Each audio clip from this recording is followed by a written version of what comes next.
Hi எல்லாருக்கும் வணக்கம். First இந்த ரெசிபி பண்ணுறதுக்கு ஒரு குக்கரில் 1/4 கப் பச்சரிசியும் 3/4 கப் பாசிப்பருப்பு எடுத்து நல்லா வாஷ் பண்ணிட்டு நல்லா ஒரு 1/2 மணி நேரம் ஊற வச்சு இதில் சேர்த்துருக்கேன். இதுக்கு 6 கப் அளவுக்கு தண்ணி சேர்த்து கொஞ்சமாக உப்பு சேர்த்து ஒரு தடவை நல்லா கலந்து விட்டுட்டு இப்போ இது ஒரு 5-6 விசில் விட்டு எடுத்துக்கலாம்.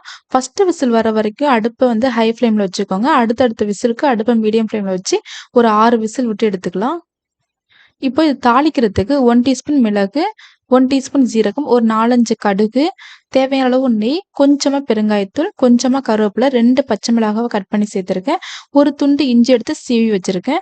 இப்போ அடுப்புல ஒரு எண்ணெய் சட்டி வச்சிருக்கேன். எண்ணெய் சட்டி நல்லா சூடானதுக்கப்புறம் ஒரு 3 டேபிள் ஸ்பூன் அளவுக்கு நெய் ஊற்றிட்டு அதில் மிளகு, சீரகம், கடுகு சேர்த்துருக்கேன்.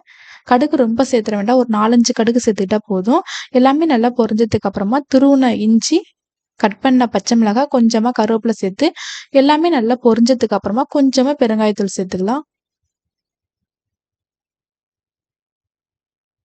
பெருங்காயத்தூள் சேர்த்து ஒரு தடவை நல்லா கலந்து விட்டுட்டு இப்போ வந்து பொங்கல்ல இது சேர்த்துக்கலாம்.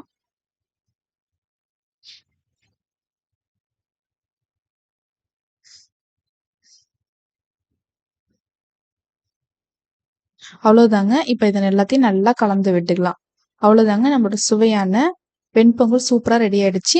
உங்ககிட்ட முந்திரி இருந்துச்சுன்னா நீங்கள் முந்திரி வந்து அந்த மிளகு சீரகத்தோட போட்டு வறுத்து இதில் சேர்த்துக்கோங்க. என்கிட்ட முந்திரி இல்லை, நான் அதனால இதை சேர்க்கலை. அதே போல் 1/4 கப் அரிசி, அதே கப்பால் 3/4 கப் அளவுக்கு பாசிப்பருப்பு ஆக மொத்தத்தில் 2 கப் வருது. 2 கப் நான் பாசிப்பருப்பு அரிசிக்கு 6 கப் அளவுக்கு தண்ணி சேர்த்துருக்கேன். நார்மலாக நம்ம ரைஸ் வைக்கும்போது 4 கப் தண்ணி ஊற்றுவோம். பொங்கல் வந்து நல்லா குழையணும் இல்லையா, அதனால் நான் இன்னும் 2 கப் சேர்த்து ஊற்றிருக்கேன்.